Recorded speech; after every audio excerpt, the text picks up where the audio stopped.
काफिर हूँ सर फिरा हूँ मुझे मार दीजिए, मैं सोचने लगा हूँ मुझे मार दीजिए।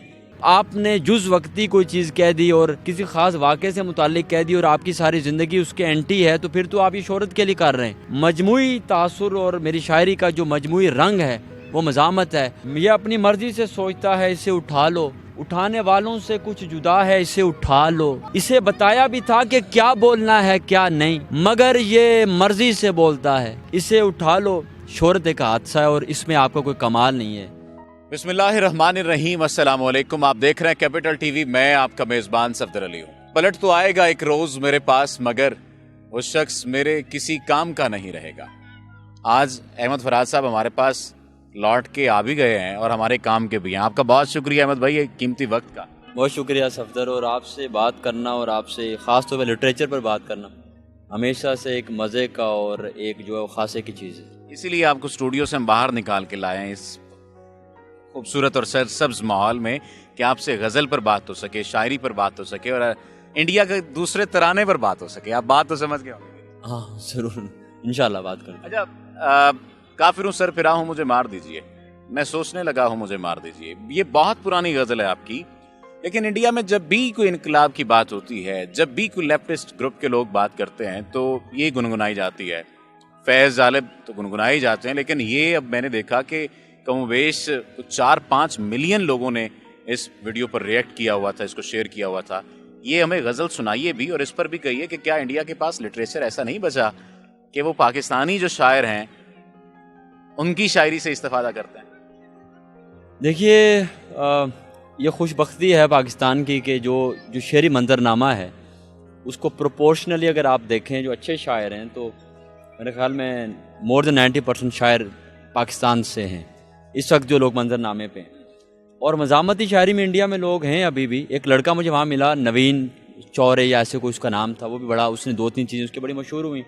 जावेद अख्तर साहब अभी ज़िंदा हैं, लेकिन चूँकि हम लोग जो बुनियादी और मेन जो स्ट्रीम है, जो मरकज़ी धारा है, शेरी मरकज़ी धारा, वो चूँकि पाकिस्तान से है, तो लिहाजा हर टेस्ट जो वो पाकिस्तान से निकलता है। और जब मज़ामत की तरफ आप आते हैं तो खुशबख्ती से वो भी ज़्यादातर चीज़ें जो वहाँ पर लोगों की आवाज़ बनती हैं और उस समाजी जबर के ख़िलाफ़ जो हथियार के तौर पर इस्तेमाल होती हैं, वही पाकिस्तान से निकलती हैं। तो ये जो काफिर हूँ सर फिरा हूँ मुझे मार दीजिए, ये भी इंडिया में, मुझे कुछ लोगों ने बताया कि जो लेफ़्ट के लोग हैं इंडिया में, वो इसे कहते हैं कि ये इंडिया में तरक्की पसंद आवाज़ों का दूसरा कौमी तराना है। तो बस वो देखें, कोई आपको पता नहीं है कि आपका लिखा हुआ, आपका कहा हुआ कहाँ कब रिलेट कर जाए, तो बस वो रिलेट कहीं ना कहीं करता है। ये सुना भी देना हमारे। मैं इसके कुछ शेर सुनाता हूँ। काफिर हूँ सर फिरा हूँ मुझे मार दीजिए, काफिर हूँ सर फिरा हूँ मुझे मार दीजिए, मैं सोचने लगा हूँ मुझे मार दीजिए। एहसास है मुझे कि बड़ा जुर्म है ये काम, मैं ख्वाब देखता हूँ मैं ख्वाब देखता हूँ मुझे मार दीजिए। मैं ठीक सोचता हूँ कोई हद मेरे लिए, मैं साफ देखता हूँ। यार क्या शेर है। मैं ठीक सोचता हूँ कोई हद मेरे लिए, मैं साफ देखता हूँ मुझे मार दीजिए। ये जुल्म है कि जुल्म को कहता हूँ साफ, जुल्म क्या जुल्म कर रहा हूँ, मुझे मार दीजिए। जाहिद ये ज़ुहदो तकवाओ परहेज़ की रविश मैं खूब जानता हूँ, मुझे मार दीजिए। जिंदा रहा तो करता रहूँगा हमेशा प्यार, मैं साफ कह रहा हूँ मुझे मार दीजिए। और इसके बाद आपको किसी ने ये नहीं कहा कि मैं आपको मारता हूँ, कोई ऑफर ऐसी नहीं हुई? नहीं, कुछ लोगों ने इसकी रदीफ इसे मार दीजिए करके बनाई थी, तो वो की बेदीन हूँ मगर हैं ज़माने में जितने दीन, मैं सबको मानता हूँ मुझे मार दीजिए। फिर उसके बाद शहर में नाचेगा हू का शोर, मैं आखिरी सदा हूँ मुझे मार दीजिए। क्या खूबसूरत गज़ल है। अच्छा, एक और गज़ल आपकी बहुत ज़्यादा मशहूर हुई, उस पर बात करने से पहले मैं एक बात आपसे पूछना चाहता हूँ। उम्मीद है कि आप इसका गुस्सा भी नहीं करेंगे, और अगर करेंगे भी तो उसको सही अल्फाज का जो है वो जामा पहनाएंगे। हमारे मुल्क में क्या ये ज़रूरी है कि मशहूर होने के लिए या अच्छा शायर समझे जाने के लिए एंटी एस्टेब्लिशमेंट शायरी करनी है या एंटी एस्टेब्लिशमेंट बात करनी है? کیا یہ ضروری ہے؟ آپ سمجھ بھی گئے ہوں گے کہ میرا آپ کی کس غزل کی جانب اشارہ ہے. اب ٹھیک کہہ رہے ہیں، ایک فارمولہ تو ہے، ایک آسان راستہ تو ہے کہ ظاہر ہے اگر آپ چونکہ ایک ہوا بنتی ہے، ایک فضا بنتی ہے چیزوں کی، اور اگر آپ اسی فضا میں کچھ کہتے ہیں تو وہ جلدی لوگوں کی زبانوں تک اور ان کے ذہنوں تک اور اس کی رسائی ہو جاتی ہے. یہ بالکل ٹھیک بات کہہ رہے ہیں کہ ایسا ہے، لیکن میں یہ سمجھتا ہوں کہ اگر آپ نے جز وقتی کوئی چیز کہہ دی اور کسی خاص واقعے سے متعلق کہہ دی اور آپ کی ساری زندگی اس کے اینٹی ہے، تو پھر تو آپ یہ شہرت کے لیے کر رہے ہیں، پھر تو آپ یہ کسی مقصد اور پراپیگنڈے کے لیے کر رہے ہیں. لیکن اگر آپ کی پوری زندگی مزاحمت سے ڈھلی ہو، آپ کی ذاتی زندگی، نجی زندگی، آپ کی شعوری زندگی، آپ کی فکری زندگی، آپ کی سماجی زندگی، آپ کی صحافتی زندگی، تو اس کا مطلب ہے یہ پھر آپ ڈرامہ تو نہیں کر رہے. تو جہاں تک میری بات ہے، مجھے تو یہ لگتا ہے کہ اگر مجھ سے مزاحمتی جو عنصر ہے اس کو نکال دیا جائے اور ریزسٹنس کو نکال دیا جائے اور خوش فکری اور روشن فکری اور کو نکال دیا جائے تو شاید میں باقی نہیں بچتا. جو میرا مجموعی تاثر اور میری شاعری کا جو مجموعی رنگ ہے وہ مزاحمت ہے، اور اس میں مزاحمت کا کوئی بھی رنگ ہو میری شاعری میں آپ کو نظر آئے گا. لیکن آپ ٹھیک کریں گے، یہ جو میری غزل تھی اسے اٹھا لو، اس نے بھی مجھے بے پناہ شہرت دی ظاہر ہے، اور اس کی وجہ سے مسائل بھی میرے لیے پیدا ہوئے. لیکن میں یہ سمجھتا ہوں کہ میں اس معاملے میں آئی ایم ہیلپ لیس، کہ میں ایسا ہی ہوں اور مجھے ایسا ہی کرنا ہے. اچھا چلیں، کچھ اشعار ہمیں اس غزل کے سنا دیں، لیکن دھیان رکھیے گا کہ آپ کے کہتے کہتے ہمارا مائک نہ اٹھا لیا جائے. میں تو سنا دوں گا، مسئلہ آپ کے نشر کرنے پہ ہے. یہ اپنی مرضی سے سوچتا ہے، اسے اٹھا لو، اٹھانے والوں سے کچھ جدا ہے، اسے اٹھا لو. یار کیا اچھا مصرع ہے، واہ واہ واہ واہ. یہ اپنی مرضی سے سوچتا ہے، اسے اٹھا لو، اٹھانے والوں سے کچھ جدا ہے، اسے اٹھا لو. اسے بتایا بھی تھا کہ کیا بولنا ہے کیا نہیں، مگر یہ مرضی سے بولتا ہے، اسے اٹھا لو. وہ بے ادب اس سے پہلے جن کو اٹھا لیا تھا، یہ ان کے بارے میں پوچھتا ہے، اسے اٹھا لو. سوال کرتا ہے یہ دیوانہ ہماری حد پر، یہ اپنی حد سے گزر گیا ہے، گزر گیا ہے، اسے اٹھا لو. سوال کرتا ہے یہ دیوانہ ہماری حد پر، یہ اپنی حد سے گزر گیا ہے، اسے اٹھا لو. یہ پوچھتا ہے کہ امن عامہ کا مسئلہ کیوں، یہ امن عامہ کا مسئلہ ہے. یار کیا اچھا شعر ہے، کیا اچھا مصرع ہے بھائی، واہ واہ. یہ امن عامہ کا مسئلہ ہے، اسے اٹھا لو.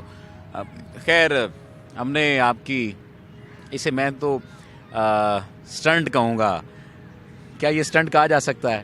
کیونکہ آپ پر یہ الزام لگا کہ یار یہ اس لیے اس نے یہ دوبارہ سے شوشہ چھوڑ دیا اس غزل کا کہ دوبارہ سے زبان زد عام ہو جائے، کیونکہ اسے شہرت کا چسکا پڑ گیا تھا اس غزل کے بعد، کافروں سرفراہوں کے بعد.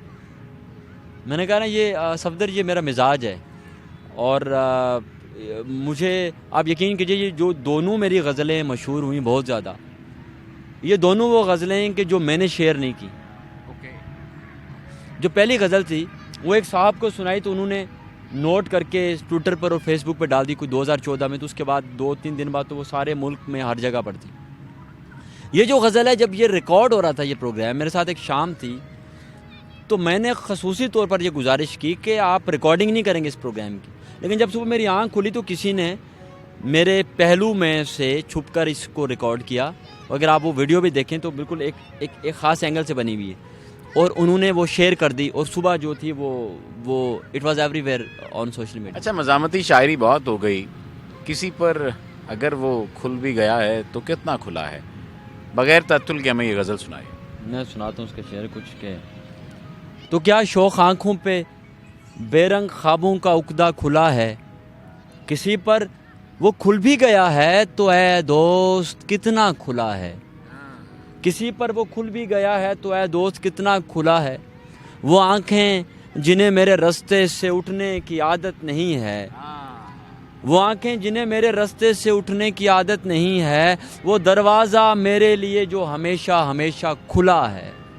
میں ایک ایسی بستی کی آزادیوں پر قصیدے لکھوں گا جہاں پر پرندوں کے پر بند ہیں اور پنجرہ کھلا ہے، جہاں پر پرندوں کے پر بند ہیں اور پنجرہ کھلا ہے. بڑی دیر کے بعد اس نے جوابی ہنسی ہم پہ پھینکی. یار یہ شعر سبحان اللہ سبحان اللہ، کیا اچھا شعر ہے. بڑی دیر کے بعد اس نے जवाबी हंसी हम पे फेंकी, बड़ी मुश्किलों से हमारे लिए वो इशारा खुला है, बड़ी मुश्किलों से हमारे लिए वो इशारा खुला है। और जिसे भी तलब हो चला जाए उस हुस्न अर्ज़ां की जानिब, कि वो फैज़ खाना सभी के लिए एक जैसा खुला है।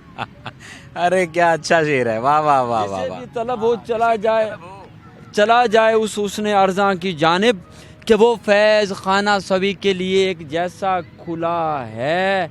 और हर एक महजबी का स्वागत है, हर खुश अदा को इजाज़त, कि दाता की नगरी में रहते हैं सो दिल हमारा खुला है। यार क्या अच्छा शेर है कि दाता की नगरी में रहते हैं सो दिल।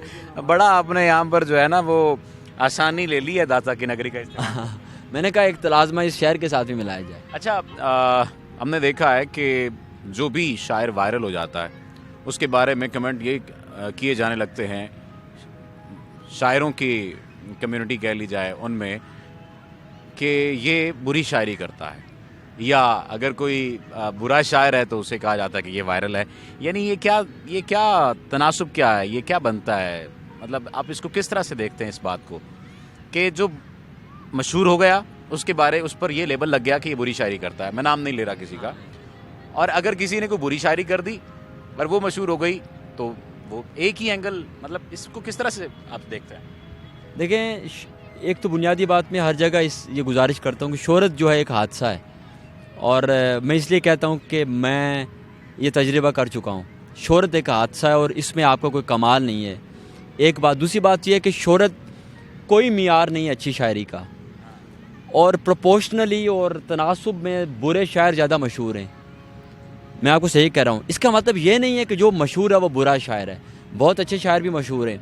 मसलन अगर आप सोशल मीडिया से पहले जाइए तो क्या अहमद फराज मशहूर नहीं थे, क्या परवीन शाकिर मशहूर नहीं थी, क्या मुनीर नियाज़ी मशहूर नहीं थे, क्या फैज़ अहमद फैज़ मशहूर नहीं थे, क्या मोहसिन नकवी मशहूर नहीं थे, क्या जो है वो जॉन एलिया मशहूर नहीं है, क्या मुस्तफ़ा ज़ादी मशहूर नहीं थे। तो लोग तो तब भी मशहूर थे कि जब टीवी भी नहीं था और जब सोशल मीडिया भी नहीं था। तो इसका मतलब ये है कि शोहरत ये कोई क्राइटेरिया नहीं है कि सिर्फ अच्छा शायर मशहूर होता है या सिर्फ बुरा शायर मशहूर होता है।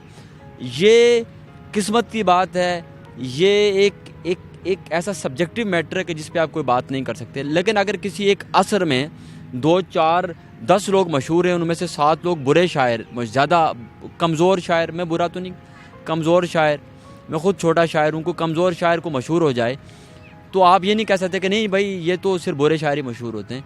अगर 7 बुरे शायर मशहूर हैं तो 3 आपको अच्छे शायर भी मशहूर नज़र आएंगे। तो ये कोई क्राइटेरिया नहीं है। सही। अपना प्रोग्राम अपने इख्तिताम की जाने बढ़ रहा है। अपनी पसंदीदा हमें 2 गज़लें सुनाइए। मैंने एक किस वजह से नहीं गई कि एक से दिमाग का पेट नहीं भरेगा। मैं आपके दिमाग के पेट के लिए, तुमसे बिछड़कर मरना था मैं ज़िंदा हूँ, तुमसे बिछड़कर मरना था मैं ज़िंदा हूँ, हाँ माना मैं झूठा था मैं ज़िंदा हूँ, जब तुम मेरे अंदर सांसें लेते थे मुझको ऐसा लगता था मैं ज़िंदा हूँ। यार सुभान अल्लाह, सुभान अल्लाह, वाह वाह वाह वाह वाह। तुम मेरे अंदर सांसें लेते थे मुझको ऐसा लगता था मैं ज़िंदा हूँ, उसने मरकर मोहलत कब दी कहने की, उसने मरकर मोहलत कब दी कहने की, मैंने उससे कहना था मैं ज़िंदा हूँ, मैंने उससे कहना था मैं ज़िंदा हूँ, तुमसे पहले ये बीमारी मुझ में थी, तुमसे पहले ये बीमारी मुझ में थी, मैं भी सबसे कहता था मैं ज़िंदा हूँ। यार ये शेर काबिल गौर है, सारे अशार ही काबिल गौर हैं, लेकिन ये मेरा पसंदीदा शेरों में से एक शेर है। तुमसे पहले ये बीमारी मुझ में थी, मैं भी सबसे कहता था मैं ज़िंदा हूँ, तुमसे बिछड़कर मरना था मैं ज़िंदा हूँ, हाँ माना मैं झूठा था मैं ज़िंदा हूँ। आपके इस प्रोग्राम, आपकी इस गज़ल पर प्रोग्राम का इख्तिताम हो जाएगा। मैं इख्तितामिया नहीं दूंगा प्रोग्राम का, जो अब आप सुनाएंगे। हाँ, ये गज़ल मेरे दिल के बड़े नज़दीक है। मैं इसके कुछ शेर आपको सुनाता हूँ कि अजीब दिन थे कि नाम करने का सोचते थे, अजीब दिन थे कि नाम करने का सोचते थे, हम अपने हिस्से के काम करने का सोचते थे, وہ روشنی تھی ہماری آنکھوں کے تاکچوں میں، چراغ جھک کر سلام کرنے کا سوچتے تھے۔ یہ زرد پیڑوں کے شاخچوں سے لگے پرندے کبھی ہوا کو غلام کرنے کا سوچتے تھے۔ گراں گزرنے لگا ہے ان کو صبا کا لہجہ، گراں گزرنے لگا ہے ان کو صبا کا لہجہ، جو تیز لو سے کلام کرنے کا سوچتے تھے۔ کمال یہ ہے کہ ایک ہی عمر تھی جسے ہم اس مسئلے پہ رک جائیں بھائی۔ کمال یہ ہے کہ ایک ہی عمر تھی جسے ہم نہ جانے کس کس کے نام کرنے کا سوچتے تھے۔ کمال یہ ہے کہ ایک ہی عمر تھی جسے ہم نہ جانے کس کس کے نام کرنے کا سوچتے تھے، اور عجیب خوابوں بھری وہ آنکھیں تھیں یار جن پر، عجیب خوابوں بھری وہ آنکھیں تھیں یار جن پر ہم اپنی نیندیں حرام کرنے کا سوچتے تھے۔ عجیب دن تھے کہ نام کرنے کا سوچتے تھے، ہم اپنے حصے کے کام کرنے کا سوچتے تھے۔ عجیب دن تھے کہ نام کرنے کا سوچتے تھے، ہم اپنے حصے کے کام کرنے کا سوچتے تھے۔ آج احمد فرحات صاحب سے ہم نے ان کی شاعری سنی، ہم نے ان سے کچھ تلخ سوالات بھی کیے، ساتھ ہی ساتھ ہم نے ان سے جانا کہ کیا مشہوری کے لیے کمزور شاعری کرنا ضروری ہے، یا یوں کہہ لیجئے کہ کمزور شاعری ہی مشہور ہوتی ہے، تو اس کا بھی انہوں نے جواب دیا۔ آخری سوال پہ اختتام کروں گا، میں کئی دفعہ ویسے تو پروگرام میں کہہ چکا ہوں کہ اختتام کروں گا، شاعر کے لیے حلیہ کتنا میٹر کرتا ہے؟ دیکھیے، شاعر کا حلیہ، اس کا ایٹماسفیئر، اس کا انوائرمنٹ، اس کے امبیانس، سب کچھ اس کے اندر ہے۔ شاعر جو کچھ ہے وہ اپنے اندر ہے، وہ 3 پیس میں ہے، وہ جینز میں ہے، وہ کرتے میں ہے، وہ قمیض میں ہے، وہ ٹراؤزر میں ہے، یہ کوئی میٹر نہیں کرتا۔ اس کے اندر کیا زمانہ چل رہا ہے، اس کے اندر کیا حلیہ ہے، اس کے اندر کیا گیٹ اپ ہے، اس کے اندر کس طرح کی جو ہے وہ سطر پوشی ہے، یہ اہم ہے، اور یہ صرف شاعر جانتا ہے اور اس کو خدا جانتا ہے۔